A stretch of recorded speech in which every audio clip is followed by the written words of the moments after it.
very much, everybody. It's certainly a pleasure to be here, and you forget how much you enjoy each other's company for the most part. Sorry. Before beginning with our official agenda today, I'd just like to call our chair, Jason Sheldon, to the stage and share some rather sad news. But Jason?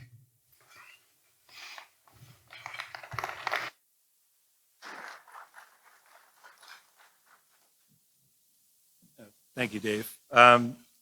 Obviously, don't want to share sad news, but last night we lost a pioneer of the industry. Glenn Schnarr passed away peacefully in Florida. Glenn was a friend, a colleague, and truly a member of our industry for way too many years. So our thoughts and prayers are with Glenn's family, and perhaps we could raise a glass for Glenn. He will be missed. To Glenn, thank you. Thank you, Jason. Obviously a difficult way to start, but it reminds you about what makes this industry as special as it is, which is the people and the families that comprise it. So thank you. As I said, it's great to be here. I also want to welcome those that are joining us online and watching our live stream sponsored by Canada Brick and the Toronto Star. Thank you very much for your support and welcome. Thank you for being here. This meeting, which we held last time 2 years ago, unbelievably, is a time to acknowledge and celebrate the successes that we've had over the last year, pay special tribute to some longtime members, and as well look forward to where we're going in 2022. Before lunch, we do have a few items of business, so I'd invite you, those of you that haven't, to start your salads. And I would also like to remind everybody about the health and safety protocols that we have in place. Obviously, maintain physical distance where you're able, and when you're away from your table or your seat, please do wear your face mask. We are very pleased to be here in Vaughan today. And so to start our agenda, I would like to offer a short video greeting from His Worship, Mayor Maurizio Bevilacqua. A small story before we run the video. Last time we were together, I mispronounced Maurizio's name as Mario, so now I've corrected it. I'm pleased to extend greetings to everyone attending the Building Industry and Land Development 2021 AGM. This is a milestone year for BILD as you mark 100 years as a trusted advocate in the GTA home building, land development, and professional renovation industries. I want to thank each and every one of you, including Minister Steve Clark and BILD President Brian Wilkes, for your valued and meaningful contributions in helping to guide the development and growth of our city. We appreciate your role in positioning Vaughan as a city of choice. Despite the universal challenges presented by the COVID-19 pandemic, Vaughan remains a city in demand. This year alone, we've issued more than $1 billion in building permits, with more than 19,000 companies that employ more than 225,000 people. Vaughan is an economic leader in the GTA, thanks to hardworking, entrepreneurial, and dedicated people like you. Thank you once again, and please accept my best wishes for a successful AGM. And apparently we're now even. I'll have to remind the mayor of my name. Seriously, I would like to acknowledge some very important partners who are planning to be with us. I hope they were all able to make it. From the City of Vaughan, Councillor Rosanna Di Francesco. Also from the City of Vaughan, Councillor Sandra Young-Racco. From the City of Markham, the Commissioner of Development Services, Arvind Prasad. From the Town of Oakville, His Worship Mayor Rob Burton and Chief of Staff Jorge Gomez. From the Region of York, Chief of Staff Lena Bajoni. From the Town of Georgina, the Manager of Economic Development and Tourism, Catherine Stone, and Ryan Cronsbury, the CEO of Georgia. Sorry, I can't read my own writing. I apologize.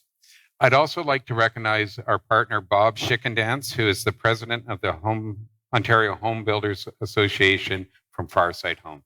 A round of applause for our guests, please.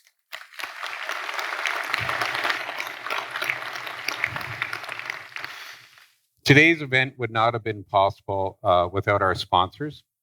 I'd like to acknowledge our reception sponsors, Citizen & Co., GE Appliances, Enbridge Gas, and PMA Breather Realty Group, and our AGM presenting sponsors, Moan, Austin Birch Marketing, GTSWCA, and MMP. Again, a round of applause for our sponsors, please.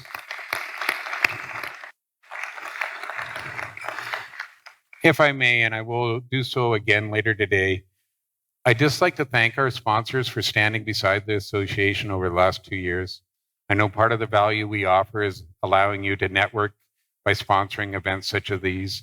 We are grateful that you have trusted us and allowed us to continue to do the work through the sponsorship you provide and the virtual events. But I will repeat myself later, but I really wanted to acknowledge that off the top.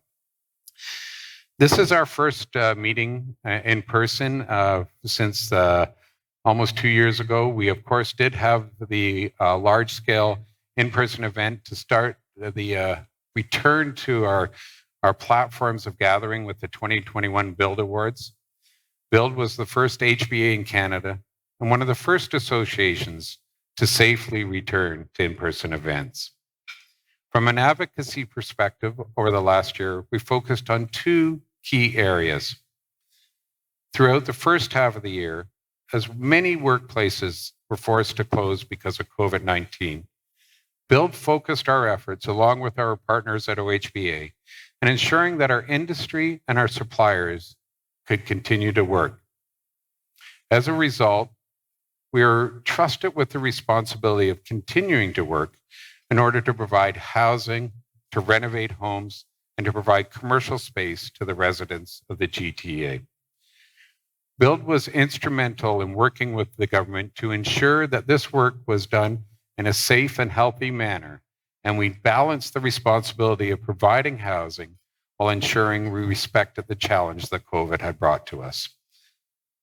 The work on the pandemic was not only what we worked on from an advocacy perspective. As regions and municipalities in the GTA undertook MCR reviews to implement policies for the new growth plan, BILD has been working with these municipalities to ensure that they respect the land needs assessments that have been provided and designed to determine the type of housing we require. Our mission is to provide appropriate mix of housing for the growth that we're anticipating for the region. Toronto's inclusionary zoning policy was another key focus for the association this year.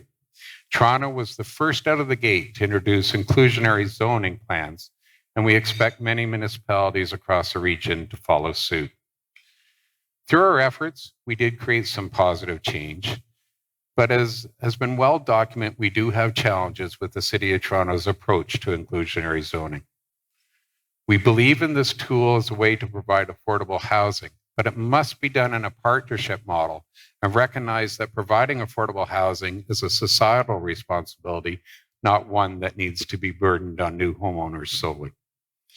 Over the coming year and months, we will work to refine, if you will, the city's approach and also work with other municipalities as IZ plans are introduced to ensure that they are effective and follow that partnership model. This year, we released 2 third-party studies, one that focused on inclusionary zoning best practices, and the other that delved into the use of government fees, development charges, cash in lieu, and Section 37 charges in 16 GTA municipalities. Some would say shockingly that this study revealed that there's an accumulated reserve of more than $5 billion with a B dollars in these accounts. This study was released last week to help inform the debate of how we can influence housing affordability. And the findings of the report will be an important tool as we work with municipalities as they review their DCs and establish CBCs. As you saw from the video, this year was the 100th anniversary of BILD. Hopefully you all have had an opportunity to proudly wear your lapel pin. To commemorate this special occasion, which very few associations get to celebrate, we worked with the Toronto Star for an 11-week retrospective in both print and online. The focus of this retrospective was the families and companies that have built the GTA. I would like to acknowledge and thank the member companies that sponsored this project and enabled us to reach so many GTA residents and educate them on the benefits of our industry and the uniqueness of this family-run industry as well. Throughout 2021, our association continued to build on its relationships with mayors, regional chairs across the GTA. We will continue this work, and next week, I believe, we're restarting our roundtable with the City of Toronto's chief building official that is addressing key renovation issues as well.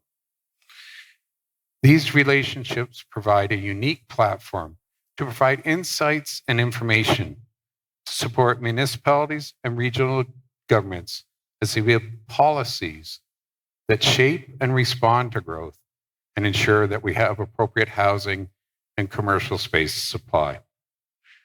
This work is fundamental to what we do, and we at BILD have a philosophy. We don't bring complaints. We don't show up to whine.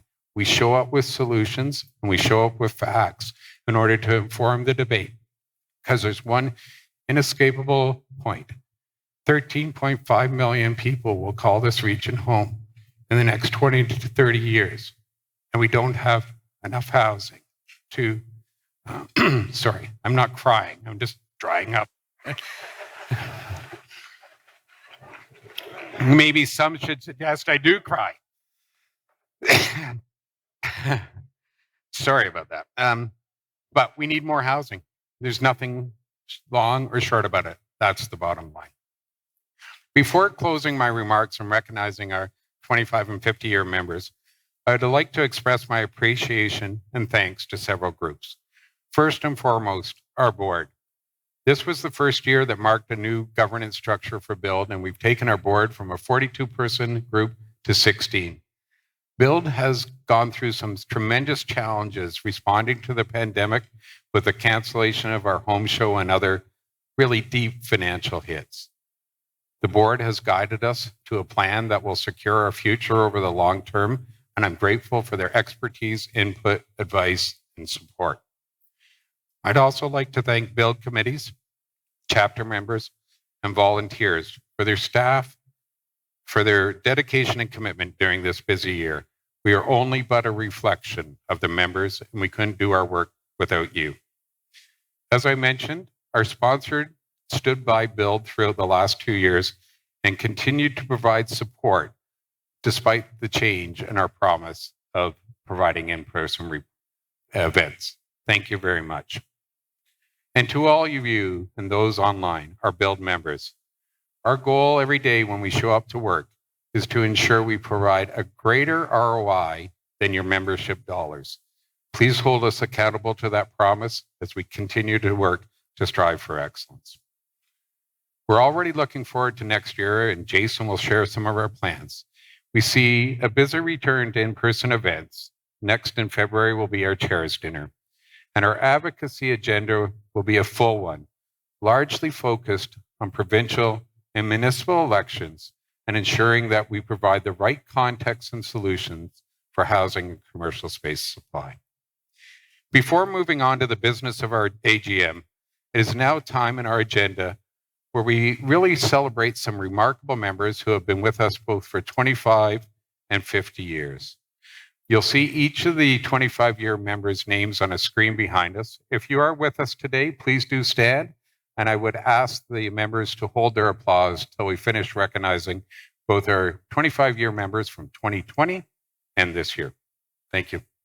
Ladies and gentlemen, please join in congratulating the following BILD 25-year members. For 2020, Ballymore Building Corporation, Four Valleys Excavating and Grading, Geranium, Marshall Homes Corporation, McCoot Partnership, Torley's, and Willis. For 2021, Brady's LLP, Canadian Concrete Forming Limited, Canlick Kitchens, Castles, Brock and Blackwell LLP, Foremost Financial Corporation, Goodfellow Inc., Kyle Moore Homes Limited, Angus Glen Developments, LA Inc., Macmillan LLP, MNP, N. DeLuca Plumbing, PJ Renovations, Sholdis Designer Stone, Spectrum Brands HHI, Taz, Trim Carpenter Supply, UK Construction, and Zancor Homes. Thank you very much to the 25-year members.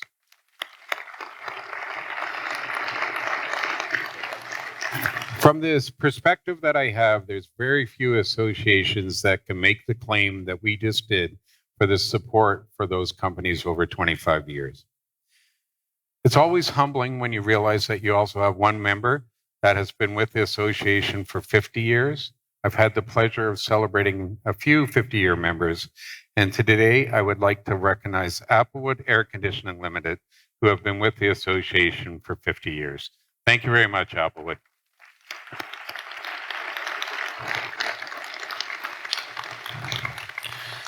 Okay, we're now getting to the riveting stuff. It's our AGM. I will now call officially at 12:29 the 2021 Annual General Meeting to order. This meeting is properly constituted, and we have a quorum between the online and in-person attendance, along with 4 proxies that have been entrusted to Chair Jason Sheldon. We just have a couple of order of business, so if you would bear with me. Our first item is a motion to approve the minutes from the 2020 Annual General Meeting. All members have received copies of these minutes by email on December 2nd, 2021. If I could have a mover, thank you, Darren, and a seconder, thank you, Alana. If you could raise your yellow cards if you are in favor of passing the minutes. Any objections? Seeing none, the minutes are approved. I'm also happy in the president of our auditors, MMP, to report that the membership that according to our 2020 audit, our accounts are in good standing. The audit was approved by our board on June 16, 2021, and all members have also received a copy of this audit in that same email on December 2nd. For the next item of business, we must appoint an auditor for 2021.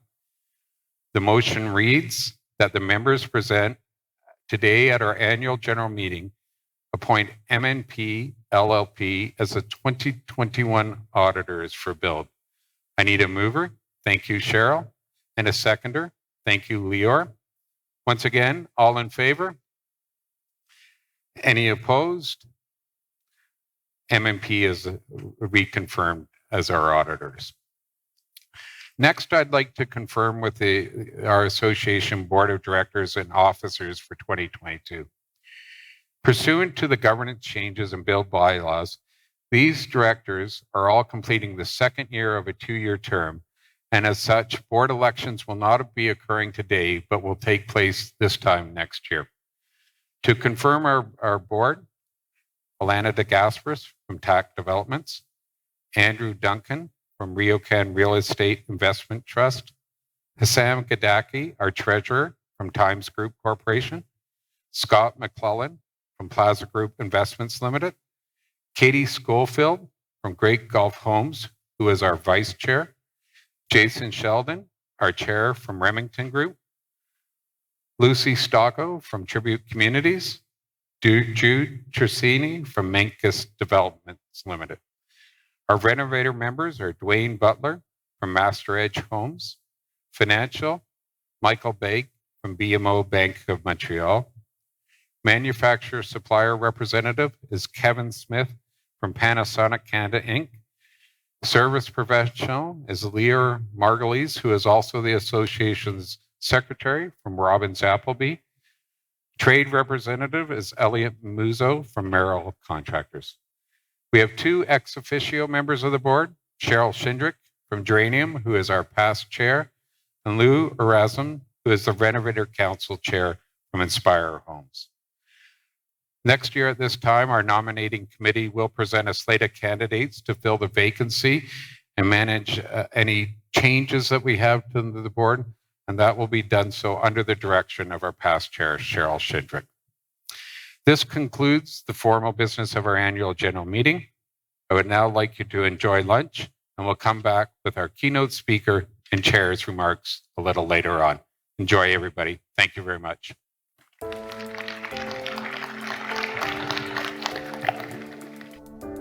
On a spring day, April 5th in 1921, 5 home builders from the City of Toronto assembled at 26 Adelaide Street West.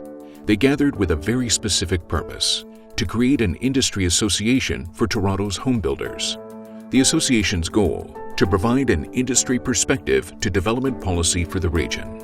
Its members could share best building practices, establish standards, and enhance their trade. While the association began their work on public policy files, one of the first orders of business was to raise funds for a community tea in High Park for the association and their families, held in July of 1926. This would be the first of many social gatherings, galas, and functions for the association. The 1920s saw a huge increase in residential construction in Toronto. In those days, builders would construct a limited number of unique homes every year, often according to client specifications. In 1922 to 1923, one of the first key pieces of public policy the association provided input to was Bylaw 9868, a precursor to later zoning and city building code requirements. While previous Toronto bylaws around construction dealt mainly with mitigating fire risk, a perennial hazard in pre-20th century towns and cities, Bylaw 9868 sought to regulate the erection and provide for the safety of buildings. With amendments, this bylaw served the city through the early 20th century. The 20s was a busy time with a need for infrastructure for the growing city. Roads surveyed, roads paved, traffic lights installed. No longer a colonial city, it embraced everything modern, coming into its own identity.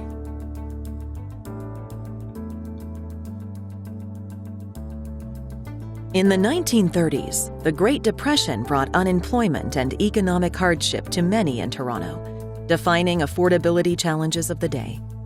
Yes, Toronto had a more diversified and industrialized economy than other parts of Canada, but it also foreshadowed the housing shortages that would reoccur in the decades to come. The mid and late 30s saw Canada's first 2 pieces of federal housing policy. It was a bid to address housing shortages, housing conditions, and stimulate much-needed employment. Unfortunately, the legislation and programs did not have time to make a real impact before the arrival of the Second World War in 1939.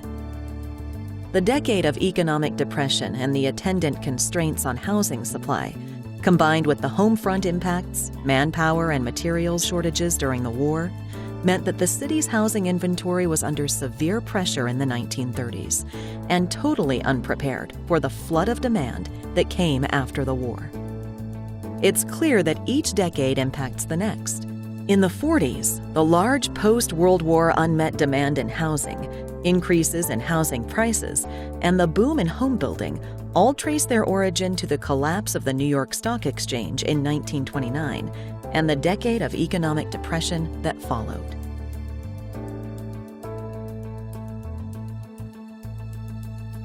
The Second World War was over. Now Toronto turned its attention to the challenges of peace. Yes, Torontonians had lived through 6 years of hardship with patience, strength, and grace, but there was now a chronic housing shortage. Transit was inadequate, and infrastructure had not kept pace. These needs of the 1940s provided the spark for the engine of economic growth and development that is residential and commercial construction. Some important factors would collide and change the region forever. Firstly, the flood of returning war veterans and workers from other countries. They came to a region where the housing stock had stayed mostly stagnant in the Great Depression, and there were massive constraints on materials and the workforce on the home front during the war. There was a rapid evolution in the speed and scale of new home building in the 1940s, which came out of the necessity to build homes quickly for war workers and veterans. The changes are exemplified by the simple economical designs of Victory Housing, built by Wartime Housing Limited, Canada's first federal housing corporation. The expansion of the region's road and highway infrastructure began, including the start of the province's 400 series highways later in this decade, removing the traditional transportation barriers for what would later become the suburbs. Finally, the decade saw the creation in 1946 of the Central Mortgage and Housing Corporation, today known as the Canada Mortgage and Housing Corporation. It was also an important milestone for the building industry. The Canadian Home Builders Association was founded in 1943. It allowed builders from coast to coast to advocate for the consistent national policies and standards that continue to shape our cities and towns to this day.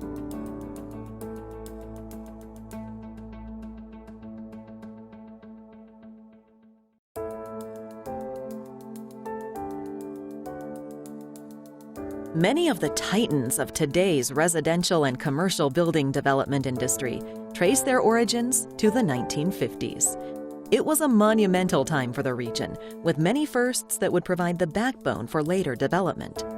The ribbons of the 400 series highways expanded, enabling the development of multiple cities and towns of the Greater Toronto Area of the future. The construction of the Gardiner Expressway kicked off in the mid-1950s. Toronto's first subway opened early in the decade, and plans were made immediately to expand the network. The first dedicated zoning bylaws passed in 1952, 53, and 59. They would significantly influence how the city would grow. Toronto became a metropolis out of a federation between the Old City of Toronto, the key regions, towns, and villages in the area. The name of BILD's predecessor association mirrored this, becoming the Metropolitan Toronto Home Builders Association. And there were increasing housing starts in this decade, caused by the influx of migrants in Canada's fourth wave of immigration, the post-war baby boom, the increasing shift of population from rural to urban Canada, and finally, the introduction of mortgage loan insurance under the Canada Mortgage and Housing Corporation in 1952. This virtually doubled the housing levels of the 1930s, foreshadowing another doubling in the 1960s. Overall, the city was building the infrastructure on which greatness and growth would depend. It was a vast network of transit, roads, highways, bridges, and sewers that would keep things moving and eventually lay the foundation for the entire GTA region. Certainly, Toronto and the region were on course to become Canada's economic engine, surpassing their traditional rival of Montreal.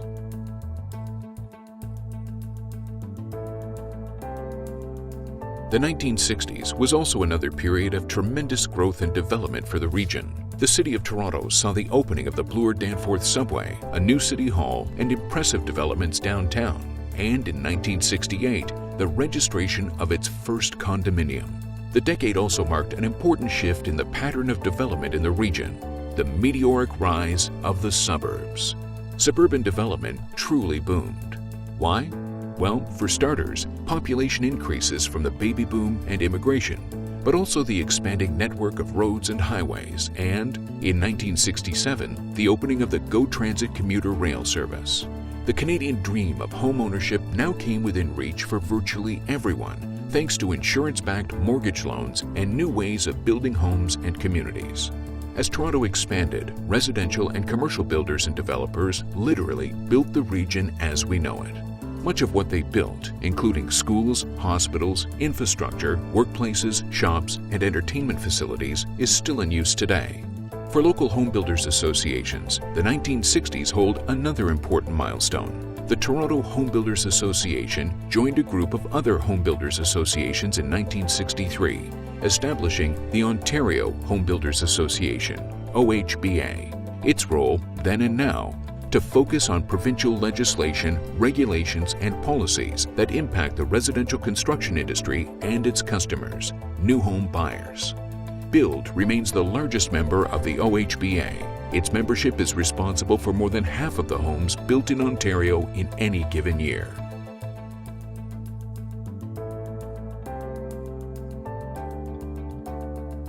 In the 1970s, the foundations of the GTA continued to be laid on a significant scale, most notably the CN Tower. A new symbol of Canadian industry, technology, and engineering was completed in 1976. It was the world's tallest freestanding structure for 32 years. The regional municipalities of York, Peel, Halton, and Durham were established in this decade. These regional municipal governments would evolve to provide core public services to the smaller municipalities within their boundaries. Several landmark shopping malls opened in the 1970s, changing the retail landscape forever. The Eaton Center, for example, became a downtown magnet upon opening in 1977. Today, it's still North America's busiest shopping mall by far. The region was definitely on the move. Expanding transportation infrastructure knit the GTA together.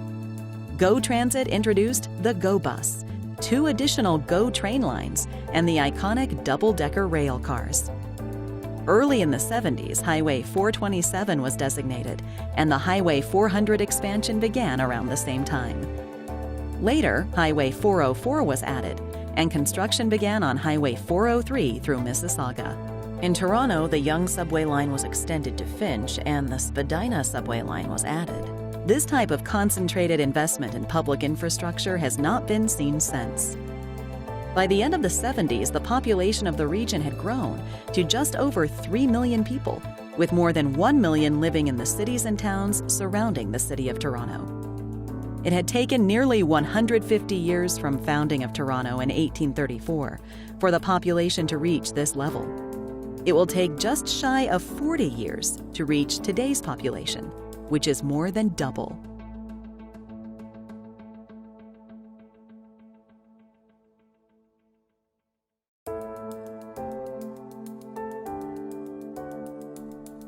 The 1980s were a period of high inflation, the kind of punishing inflation that eats away at the value of money and leads to rapid cost increases. As North America reeled from a series of economic shocks and instability, central banks and governments sought to tame inflation by steadily increasing interest rates. Eventually, the Bank of Canada rate was allowed to float instead of being fixed. Of course, these efforts also impacted mortgage interest rates, as the prime lending rate passed the 22% mark in 1981. This meant servicing mortgage debt was a challenge. Qualifying for a mortgage was difficult, and those renewing fixed mortgages were in for a shock. Predictably, housing starts in the late 70s and early 80s dipped precipitously from the 50-year average, only to roar back in the mid-1980s and then drop off a cliff again as the recession kicked in.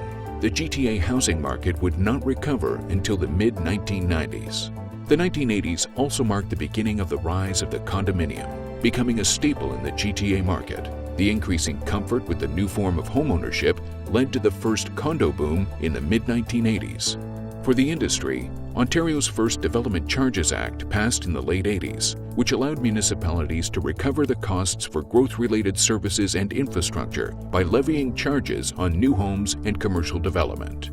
To celebrate all housing forms and the people behind them, the Home Builder Awards, known today as the BILD Awards, began in 1980.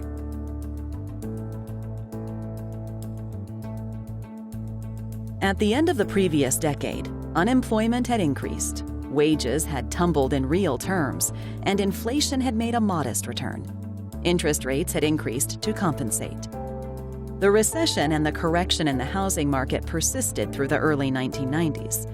Housing starts increased only gradually before returning to more traditional levels mid-decade. This recovery was helped by rising immigration levels and increasingly stable and low inflation levels. As growth took hold again in the late 1990s, the cities and towns of the GTA resumed more normal growth patterns. The seeds of urban renewal were being sown in older areas of Toronto amid rapid deindustrialization. The 90s gave birth to what we now recognize as the modern vision of the GTA. There was amalgamation, the first provincial policy statement, increasing environmental consciousness, and the rise of smart growth as a concept. As for infrastructure, the opening central section of Highway 407 happened in 1997. Planned since the 1950s, the highway provided a vital link tying the GTA together. Also, the first major subway addition in Toronto since 1966, the Shepherd Line, began in the 90s, although it wouldn't be operational until 2002. At the association, the Metropolitan Toronto Home Builders Association became the Greater Toronto Home Builders Association, GTHBA, in recognition of the expanding mandate and growing importance of the towns and cities of the region. By the next decade, the combined population of these communities outside the City of Toronto would eclipse the population of the city itself. The 2000s saw the implementation of policies that would shape development in the Greater Toronto Area for decades. The first was the Provincial Growth Plan in 2006. It was born out of a realization that the GTA had consistently been one of the fastest-growing regions in North America, and this would likely continue to be the case. In fact, projections show that Toronto and the GTA will be home to 13.5 million people and 6.4 million jobs by 2051.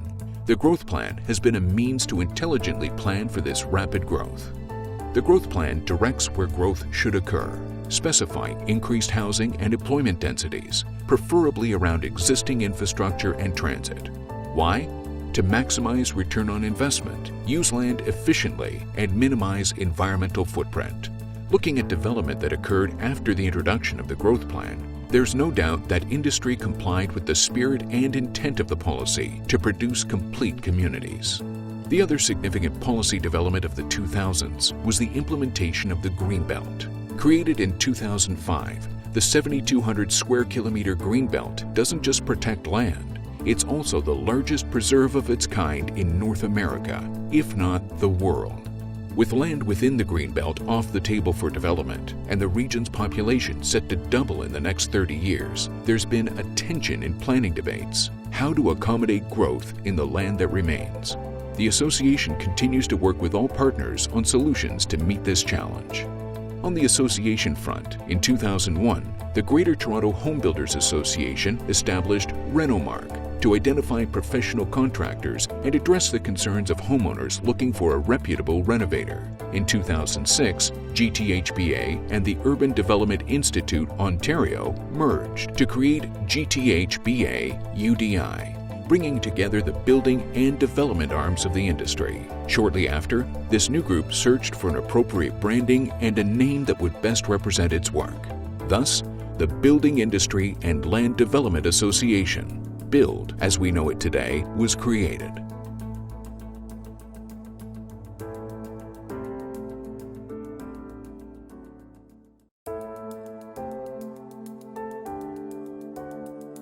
The 2010s were the decade when housing supply again became a major issue in the GTA, but it also saw a shift to improve the region's transit. The housing supply shortage is driven today by three main factors. The first is the Growth Plan, with its directive to build denser communities within existing municipal boundaries. This has led to a land supply crunch that can only be alleviated with the expansion of municipal boundaries. The second, the complexity of the municipal approval process for new homes and new communities. It now takes 10 years or more for a typical high-rise project in the GTA, and 11 for a typical low-rise, due in part for the necessary approvals, delaying the addition of new housing supply to the market. Lastly, given that the big days of infrastructure spending were in the 50s through the end of the 70s, existing infrastructure is not able to support growth, where the Provincial Growth Plan would like growth to occur. This limits the ability to add new housing, and when new infrastructure is added, it comes too slowly, causing delays. The housing supply problem, combined with high demand, spiked GTA housing prices in the 2010s, doubling and sometimes tripling them. In addition, politically motivated demand-side pressures, such as the stress test and foreign buyer sales taxes, only masked the housing market's structural imbalance. In 2018, the provincial government recognized that the problem is on the supply side and implemented its Housing Supply Action Plan to start to bring more balance to the market. The plan requires municipalities to adequately plan for a near doubling of the population by 2051. Even though the housing crisis deepened in this decade, there were positive moves.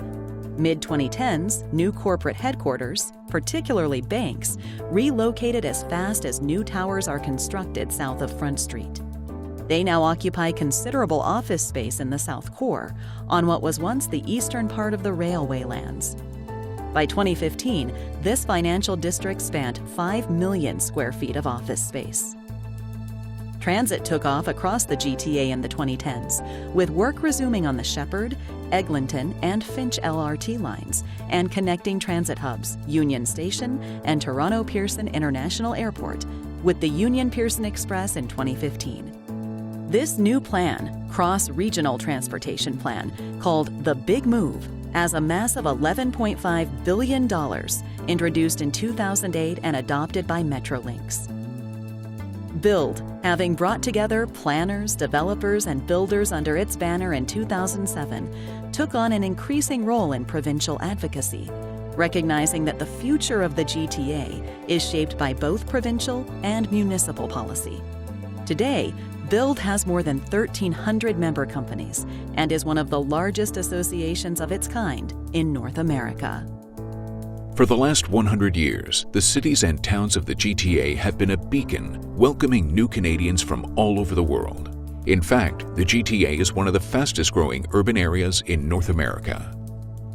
From 1920 to 1950, the population doubled, then doubled again by the start of the 1990s, and then again to today, bringing the total to nearly 7 million people. Development has provided housing, employment spaces, schools, hospitals, and all the recreation amenities we enjoy. The GTA generates 20% of Canada's GDP and 50% of Ontario's GDP. Our quality of life and economic strength are rooted in our ability to attract and retain highly educated and skilled workers and provide them with desirable places to live, work, and play. However, in the last 20 years, building more homes and workspaces has been more restricted, costly, and time-consuming than ever, as municipalities bow to local pressures that resist development.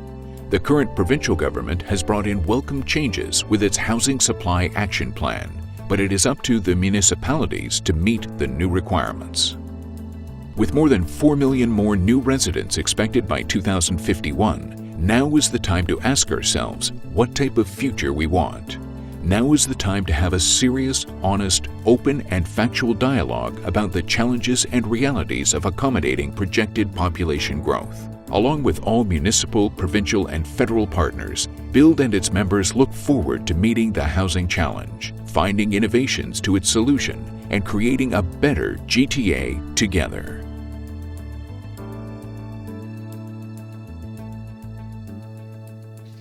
I hope everybody enjoyed their lunch.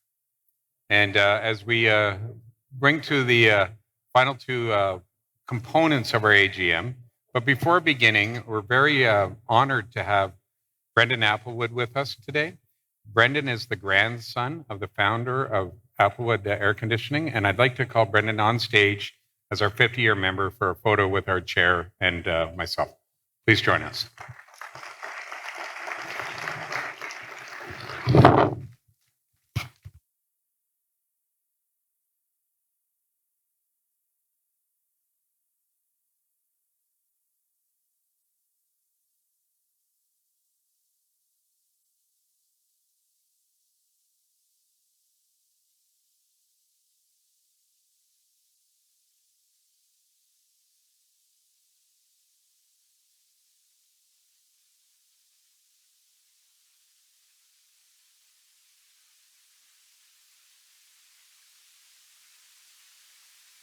Very much for your support and your commitment to the association. Brendan was telling me during lunch that they founded the company and a year later joined BILD, or I probably was Toronto Home Builders at the time. So thank you for your ongoing support.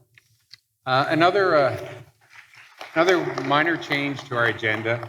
We've lost another icon of our industry over the weekend that we were just made aware of. So if I could invite Leo Margulies from Robbins Appleby to share some other news, please.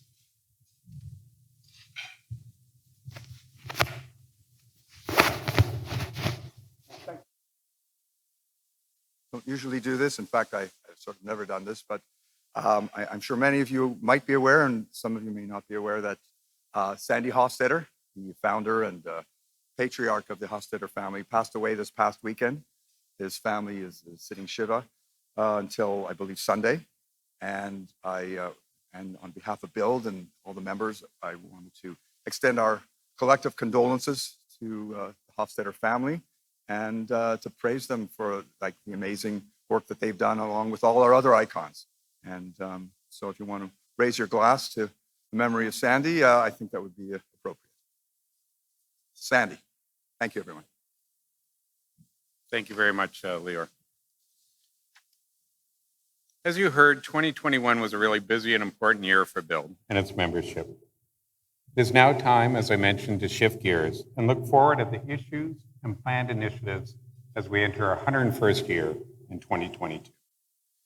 We do have a special guest from the membership, and it's now my great pleasure to invite BILD's chair, Jason Sheldon, to introduce our special guest speaker. Jason?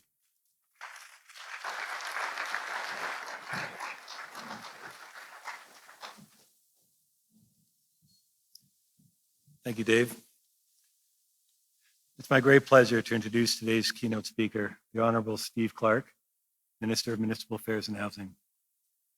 The Minister has house duty today at Queen's Park and therefore will be joining us virtually. Minister Clark has an extraordinary biography, and I could spend the rest of my time at this podium going through it. But what I would like to do is highlight the incredible work Minister Clark and his team are doing to address the primary issue we all face across this region: the need for housing supply, housing choice, and how to address a housing affordability crisis. The need for housing supply and choice has never been higher. This is the best place to live and work, but demand has drastically outpaced supply, and all cohorts are struggling to find homes they can afford. Within 1 year of the 2018 election, we saw Minister Clark's office introduce the Housing Supply Action Plan, the More Homes, More Choice Act. The underpinnings of the act is the belief that increasing housing supply and housing choice will help every person by making housing more affordable. How is Minister Clark and his team doing this?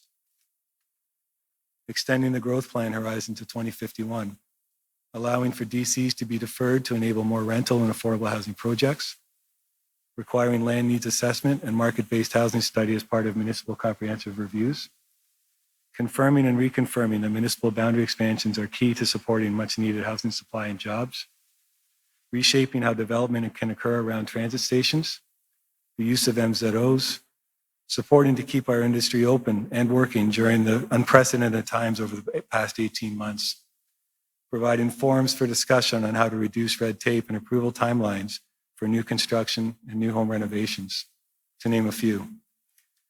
Minister Clark, on behalf of BILD, our incredible members, and our esteemed audience here today, thank you for the work you have done, and we know you're only getting started. Welcome to our 2021 AGM. Thank you, Jason, for that kind introduction. It's a pleasure to join you this afternoon for your AGM and to speak to you in what is such a special year for BILD. For 100 years, BILD has been a vocal advocate for the building and development industry, not just in Toronto, but throughout the GTA. Your members have helped lay the foundation for the vibrant, thriving region, which over 7 million Ontarians now call home. BILD has provided critical leadership to its members and to the province through both prosperous and challenging times. Our government values your leadership and input over the past few years, which has proven to be some of the most challenging in a century. And for that, I thank you. And I am pleased to celebrate this important milestone with you. As your members very well know, Ontario has a housing crisis, and nowhere is that clearer than in the GTA. Young families, seniors, and all hardworking Ontarians are desperate for housing that meets their unique needs and their budget. A severe shortage of housing supply is driving rental housing and affordable home ownership even further out of reach.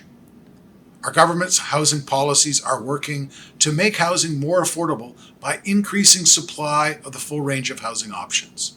In 2020, the year after our Housing Supply Action Plan was implemented, More Homes, More Choice, Ontario had over 81,000 new housing starts, the most in the last decade.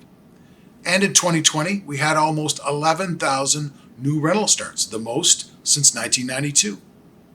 This growth shows progress, but the important thing is not the amount of homes or rental units that our government is helping to create.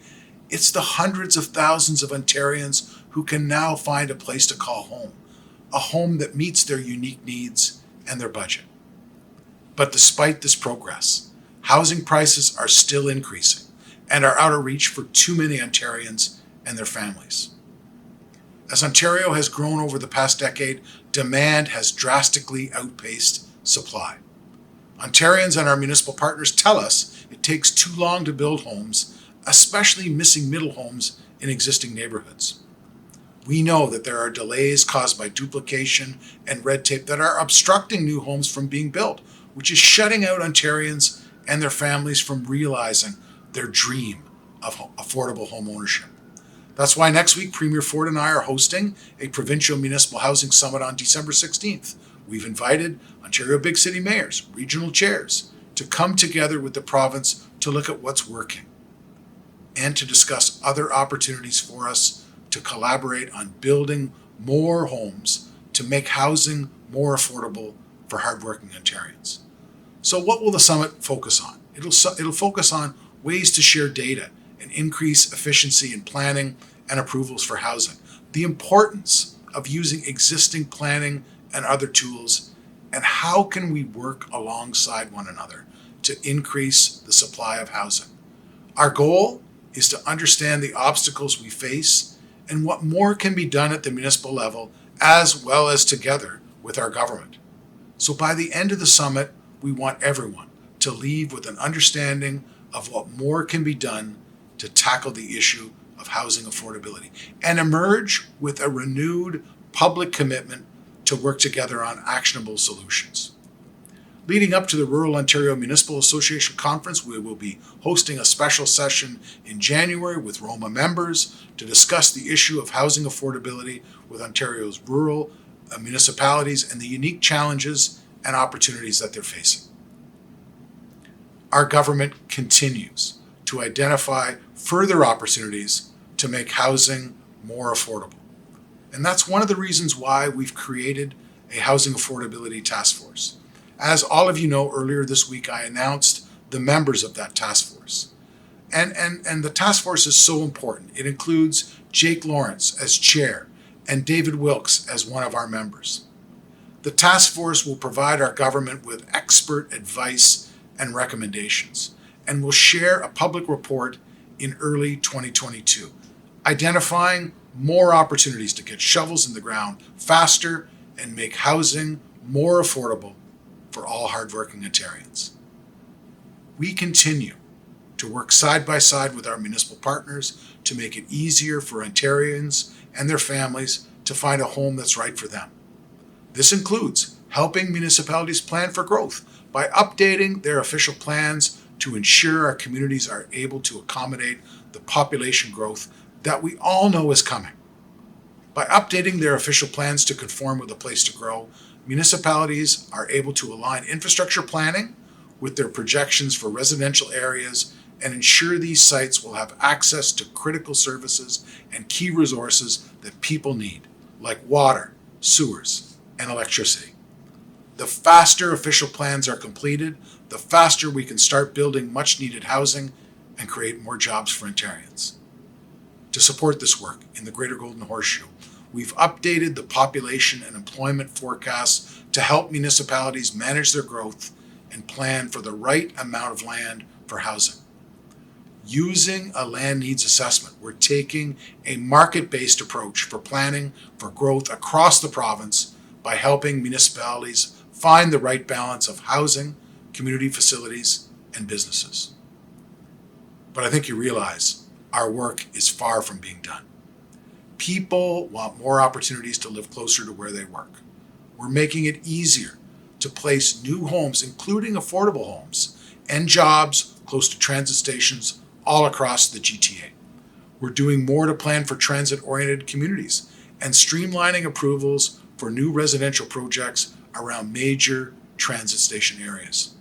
I'm proud that our government is providing leadership to build affordable housing and transit-oriented communities. I look forward to continuing to work with our municipal partners to ensure their residents can access the housing and transit both they need and that they deserve. So I'll close by saying that we're proud to support communities across Ontario and work with our municipal partners to increase housing supply through innovation and collaboration. And as Minister, addressing housing affordability remains my top priority. That's why we will continue to collaborate with all parties, including BILD, as we work together to address the housing crisis. Thank you so much, everyone. And once again, congratulations on 100 years of helping to build on the greatest regions in the world that we call home. All the best. Thank you to Minister Clark. I know he sends his regrets and he couldn't be here today. As we close out 2021, my first year as the chair of the BILD board, I would like to thank the board of directors, the chapters and chapter chairs, committee chairs, and the numerous volunteers who dedicate their time, experience, and expertise to the association. A heartfelt thank you to you all. We could not do this without you. As we enter the last year of BILD's 4-year strategic plan, I would like to take a few minutes to outline our direction and key initiatives for 2022. In June and October next year, we head to the polls twice, first for the provincial election and then for the municipal election. While our industry and BILD have been successful in defining the narrative around housing supply, choice, and affordability in the region, the upcoming elections, and specifically the makeup of the municipal councils and provincial government for the next 4-year term, will be crucial to achieving meaningful and lasting change. As such, BILD will be running a comprehensive housing and employment space supply campaign through October 2022. This will educate and support the policies that will be critical in the election. The campaign is called We Live Here, and it will roll out initially in 4 phases, exploring the relationship between housing and employment space supply, quality of life, the natural environment and green spaces, and ultimately the health of our society. From a policy perspective, BILD will focus on definitional policies and big ticket items such as inclusionary zoning, DC and CBC reviews, municipal comprehensive reviews that will provide the framework for land use planning and costs across the region for decades to come. Much work was done on this in 2021, but the work is not complete, and as such, bringing this home will be crucial for new home buyers, home renovations, competitive shovel-ready employment lands, and for our industry overall next year. At the end of the first quarter, we will be relaunching BILD's website as well as the National Renomark website on our new platform. This will be with increased functionality and look, better search and navigation tools, and in general, an overall better user experience. Our objective is to make the BILD website the go-to site for industry information in the GTA and to make the Renomark website a leading destination site for consumers looking to do a renovation or to find a renovator GC. This work was kicked off last year, and I know that once we launch, the wait will be worth it. Next year is the last year of BILD's 4-year strategic plan, and as a result, it's time to develop one for the 2023-2027 horizon. In doing that, the BILD board, the advisory board committee, the principals committee, and all of the operational committees of the board will be involved in a process to review the performance of the association in comparison to the last plan. This will then help shape a new vision and plan to be implemented under the incoming chair. On October 7th, our annual BILD Awards marked a return to in-person events, and we are here again today in person. We are looking to 2022 with hope and optimism. With that, we are already planning for and striving to deliver in-person opportunities for learning and networking with the parameters set by area municipalities and provincial government. And how does all this happen? I would certainly be remiss if I didn't give a big shout out to the BILD team who have contributed to our many accomplishments, particularly in advocacy, public education, media uptake of our messaging, and running events and education sessions in a most challenging environment. The BILD team is here today, and I would like to give them a big thank you for an unbelievable year.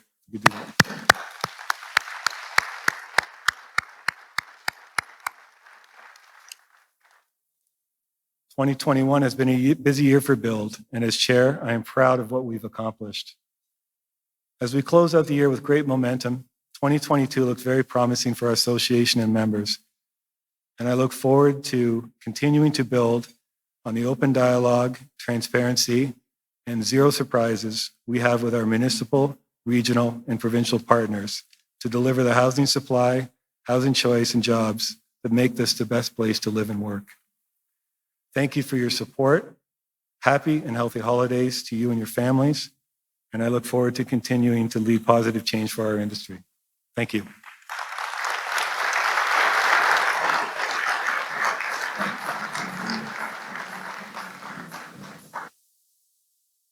Very much, Jason. You're a tremendous chair, and it's an honor for us to serve under your leadership. That concludes the formal aspect of our annual general meeting. Please feel free to share each other's company, and we look forward to seeing you in February at our chair's dinner. Thank you very much.